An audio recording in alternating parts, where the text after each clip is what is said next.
Alors une vidéo bonus aujourd'hui qui, pour une fois, suit une vidéo.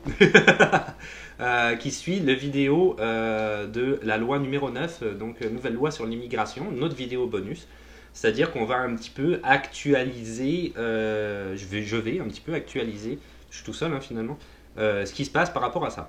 Alors l'idée ne vient pas de moi, l'idée vient de quelqu'un qui s'appelle Roro la 4L. J'aime bien le nom Roro la 4L. Qui m'a envoyé en fait du coup un message sur Instagram. Je me permets de t'envoyer un message au sujet des 18 000 candidatures d'immigration qui viennent d'être rejetées par le gouvernement. Et j'aimerais savoir si tu pourrais nous éclairer à ce sujet à travers une vidéo.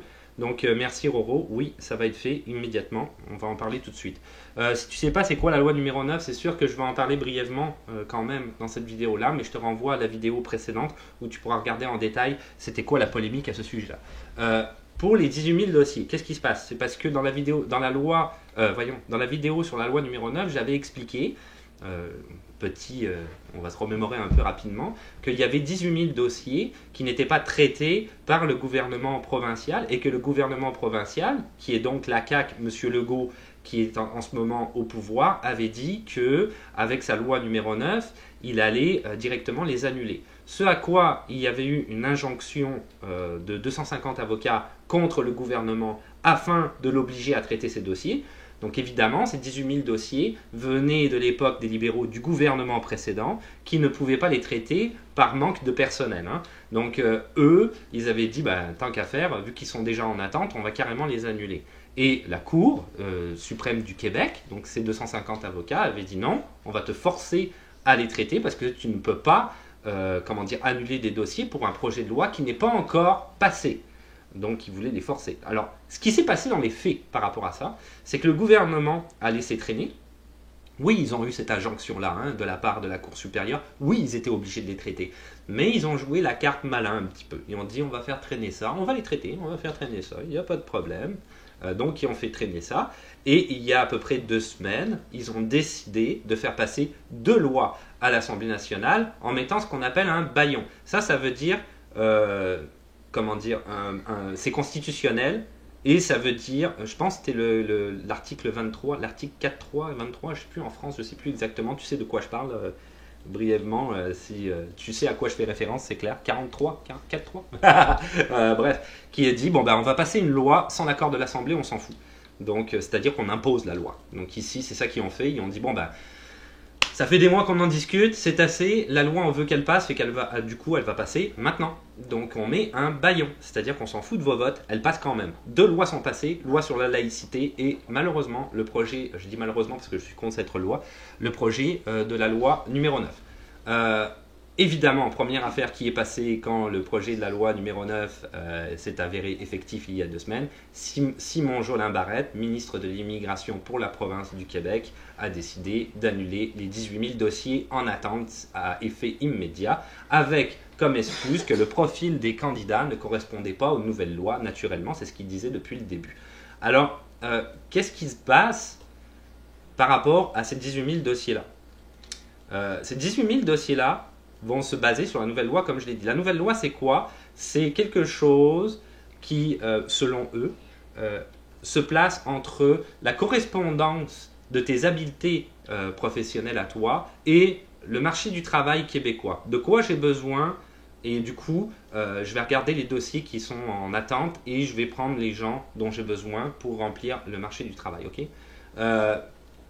Petite parenthèse peut-être là-dessus, je l'avais déjà dit dans la loi numéro 9, mais ça me tient à cœur. Tout ce qui est dossier réfugié, ok, il ne faut pas que tu aies peur parce qu'ils ne peuvent pas y toucher. Ce n'est pas provincial, c'est fédéral. Donc c'est le fédéral et le provincial n'a pas accès à tout ce qui est fédéral. Donc les dossiers de réfugiés, eux, ne peuvent pas être touchés et ne peuvent pas être réduits. Donc cette immigration-là, contrairement à ce que certains gens peuvent dire ici au Québec, qui disent c'est parfait, cette loi-là est passée, on va avoir moins de Syriens, on va avoir moins, c'était la mode il y a quelques années et ça l'est encore, d'immigration qui disent importante, majeure de ces pays-là et qui viennent voler nos emplois soi-disant, ce qui me fait un peu rire honnêtement, mais si je peux me permettre, parce que même au niveau gouvernemental, ils justifiaient la loi au début en disant on va réduire le nombre de personnes qu'on prend parce qu'on va s'assurer que on a les services pour accueillir les personnes qui arrivent parce qu'ils nécessitent de l'aide puis tout ça. Mais l'immigration choisie, c'est des gens qui arrivent avec un processus bureaucratique, Absolument. de l'argent de côté, Absolument. qui connaît toutes les démarches et tout ça. Donc, ce n'est pas des gens qui sont visés par les programmes d'aide. Absolument. C'est pas du tout la même catégorie d'immigration. Absolument.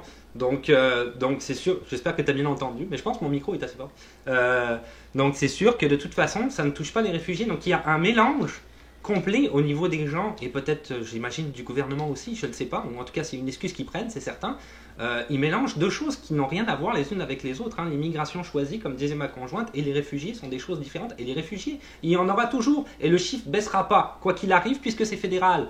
Donc c'est ridicule de dire ah mais ces gens-là qui viennent de Syrie, etc., on va en avoir moins grâce à la loi numéro 9. Non, c'est impossible. Ça n'a rien à voir. Bref, pour les 18 000 dossiers, donc en tant que réfugié, c'est ça que je voulais dire pour clôturer par rapport à ce que je disais à l'instant, ne te fais pas de soucis, ok, ton dossier ne sera pas annulé et tu n'auras pas de problème par rapport à ça, ça va continuer dans le temps, c'est fédéral, le provincial ne peut rien faire là-dedans, ils sont obligés de t'accepter. Pour les 18 000 dossiers, donc, qui veulent faire correspondre à la loi numéro 9, comme je t'ai dit, ceux qui sont au Québec, ceux qui ne sont pas au Québec, malheureusement, ton dossier vient d'être annulé, c'est certain. Le gouvernement du Québec, par obligation par rapport au fédéral, est obligé, ce qu'ils ne font jamais, mais est obligé de rembourser l'argent au candidat. Donc, si tu fais partie de ces 18 000 dossiers-là, tu vas récupérer ton argent. Ça monte à 19 millions quand même de dollars au total. Ceux qui sont déjà au Québec, il y a un petit truc pour ceux qui sont déjà au Québec. Leurs dossiers, en fait, vont être, comme on dit, sur la voie rapide. Ça veut dire que tu vas obtenir ton certificat de sélection du Québec dans les 20 jours ouvrables. Okay, c'est ça que ça veut dire. Mais, parce qu'il y a toujours un mais, il y a 3 conditions à remplir pour ça. Premièrement, être au Québec, ce que je viens de dire. Deuxièmement, parler français, c'est obligatoire. Et troisièmement, avoir un emploi depuis minimum 1 an. Si tu as ces 3 conditions-là, à ce moment-là, tu peux essayer, et que tu fais partie des 18 000 dossiers, tu peux essayer d'avoir accès à ce qu'ils appellent cette voie rapide pour obtenir ton certificat de sélection du Québec dans les 20 jours ouvrables. Donc c'est ça qui est en train de se passer. Je vais citer quand même, parce qu'il faut donner la voix aussi à ces gens-là, le ministre de l'Immigration, Simon Jolin Barrette, pour le provincial, il dit on modifie le système et on fait en sorte que les gens qui sont accueillis maintenant sont accueillis en fonction des besoins du marché du travail. C'est comme ça qu'ils voient les choses. Moi, je ne vois pas les choses comme ça du tout, parce que en plus, ce qu'ils appellent immigration choisie, de toute façon, ma conjointe en parlait hier et je vais la citer par rapport à ce qu'elle disait. Elle disait qu'il y avait une pénurie de main d'œuvre, notamment au niveau des jobs qui sont peut-être plus les petits jobs, et que ces petits jobs-là ne veulent pas être faits la plupart par les Québécois. Beaucoup de Québécois qui veulent. Il y a des Québécois qui le font, je ne suis pas le contraire, mais il y a beaucoup de Québécois qui ne veulent pas aller là-dedans. Donc il y a une pénurie au niveau des postes. Et les nouveaux immigrants, eux, quand tu arrives, je te l'ai déjà expliqué au travers d'autres vidéos, tu as besoin d'argent, tu veux travailler la plupart du temps. Et des fois, tu n'as pas le temps d'attendre ton équivalence de diplôme, tu n'as pas le temps d'aller faire une formation, tu as besoin d'argent tout de suite. Donc tu vas aller prendre le premier job que tu trouves, peut-être pour 1 an ou 2. Tu vas aller travailler dans un dépanneur, tu vas aller travailler dans un supermarché, tu vas aller travailler peu importe. Donc évidemment que les immigrants, ils vont combler cette espèce de manque qu'il y a dans les petits jobs. Ça, c'est un fait. Donc on ne peut pas le nier. Mais bref. Et parallèlement à cette loi, ça on ne l'a pas dit dans les médias, mais c'est aussi un fait que j'ai trouvé sur internet, il va augmenter les PVT de 7800. Il va y avoir 7800 PVT pour tout le monde. Ce qui est très bien pour les PVT, je ne suis pas en train de dire que le PVT est une mauvaise chose. Mais au niveau purement économique, on voit tout de suite sur quoi il joue. C'est-à-dire que la résidence permanente, bon, bah, c'est quelqu'un qui va immigrer de manière permanente, ça le dit au Canada, mais un PVT, c'est quelqu'un qui potentiellement va partir et va être remplacé par un autre PVT qui ne coûte rien au niveau des charges sociales à l'État.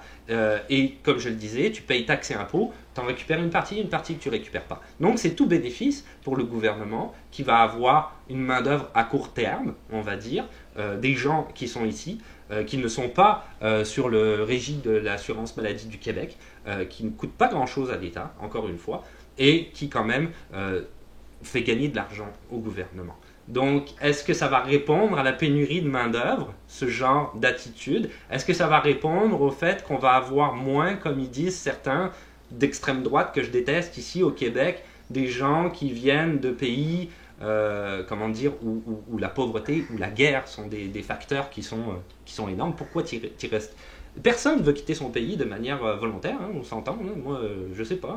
À part peut-être pour les Occidentaux comme moi, parce que on a l'Eldorado, mais finalement, j'étais pas si mal en France. Mais quelqu'un qui est mal dans son pays, comme en Syrie, je suis pas sûr que les Syriens ils voulaient quitter la Syrie. Si la Syrie fonctionnait, ils seraient sûrement très bien en Syrie. Ils n'ont pas décidé d'aller vivre dans le Nord au Canada. Hein. C'est pas un choix en tant que tel. Il y a la guerre dans ton pays, il y a des gens qui meurent. C'est pas toi qui l'as choisi la plupart du temps, c'est les gouvernements qui le choisissent. Donc, il y avait une maman syrienne qui le disait ça explicitement. Elle se faisait dire comme j'imagine c'est un petit peu partout dans les pays cons, là, elle s'habillait d'une certaine façon, ou elle avait un tel type de nourriture, je sais pas, quelque chose de culturel. Puis là, tu sais, le réflexe con des gens de dire, ben, s'il aimait ça tant que ça, il avait qu'à rester chez lui, tu sais, ben, nous ici, on fait pas comme ça, hein? Puis la maman disait, moi, j'ai pas quitté mon pays parce que j'aimais pas la nourriture ou la façon de m'habiller, là, j'ai quitté mon pays parce qu'il y avait la guerre, puis mes enfants allaient mourir, tu sais, c'est pas du tout la même chose. exactement, tu sais, quand tu es dans un pays où tu n'as pas accès à l'éducation, au système de santé de base, quand il faut te battre pour avoir des conditions de vie acceptables parce que en face de toi il y a une dictature, parce que en face de toi il y a une démocratie déguisée vu que tu votes mais il y a de la triche parce que le gars qui est en haut il a décidé qu'il trichait dans les bulletins de vote et qu'il voulait se faire réélire 14 000 fois et qui répond pas aux demandes du peuple. Tu sais, c'est sûr que tu peux pas en vouloir à ces gens-là, c'est impossible. Je comprends pas comment tu peux penser ça. Donc, en tout cas, c'est ça qui va clôturer ma vidéo bonus. Merci Roro la 4L avec sa voiture. Très bon comme pseudo, j'aime bien.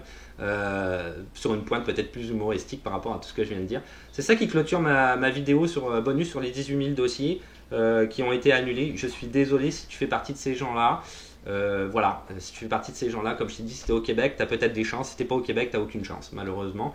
Parce que c'est pas moi qui ai fait la loi, hein, c'est le gouvernement de la CAQ qui a décidé qu'il en était ainsi. Peut-être tu peux te représenter si c'est le cas en résident permanent, j'imagine, ou dossier de résident permanent ou PVT. Et puis c'est ça, avec aussi le renforcement de la loi, c'est sûr que pour les PVT qui vont être ici au Québec et qui vont vouloir, quelqu'un qui m'avait posé la question il n'y a pas longtemps sur Instagram, qui vont vouloir faire une demande en tant que résident permanent. Pour obtenir sa résidence permanente, ça va être plus difficile, mais moins compliqué si tu es au Québec que si tu es à l'extérieur du Québec, d'accord? Parce que toute ton expérience au Québec de vie et professionnelle va compter dans ton dossier énormément et va te faire rapporter beaucoup de points. Donc il y a beaucoup de chances que les PVT obtiennent une résidence permanente si tu es ici au Québec que si tu n'es pas au Québec, malheureusement. Donc ça va réduire considérablement le nombre de résidents permanents pour les gens qui voudraient faire leur demande en dehors du Québec. Je finirai là-dessus. Merci de m'avoir écouté. Tu avais autre chose à dire? Tu les couperas au pire ou tu les refilmeras là, comme tu veux. Monsieur Legault a dit qu'il baissait l'immigration maintenant, mais c'est repris, puis il a dit qu'il allait la remonter à 50 000. Je pense qu'il s'est passé de 52 000 à 42 000, quelque chose comme ça.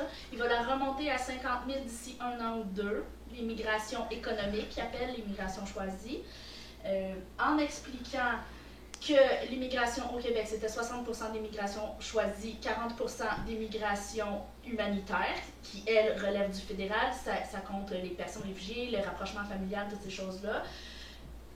Le prochain point, on le voit venir gros comme la maison, puis il l'a même dit, là, il s'en est pas caché. Il va remonter l'immigration choisie, mais il va se battre fortement au fédéral pour faire baisser le 40%. Il aimerait ça, faire baisser ce chiffre-là. En fait, depuis le début, je pense que c'était vraiment un objectif. Je pense que les Québécois, puis là, en tout cas, je ne vais pas les juger plus que ça, là, mais certains Québécois ont backé ce projet de loi-là parce qu'ils s'imaginaient que c'était pas l'immigration économique qui était touchée. Oui. Là, ils ont été déçus. Puis M. Legault, il fait n'importe quoi pour garder son électorat. Là. Je pense qu'on voit où ça s'en va. Tout le monde voit où ça s'en va. Ouais, c'est vrai qu'il n'a peut-être pas à la base donné les bonnes informations, ou en tout cas, les gens n'ont peut-être pas compris les informations comme elles avaient été stipulées peut-être à la base.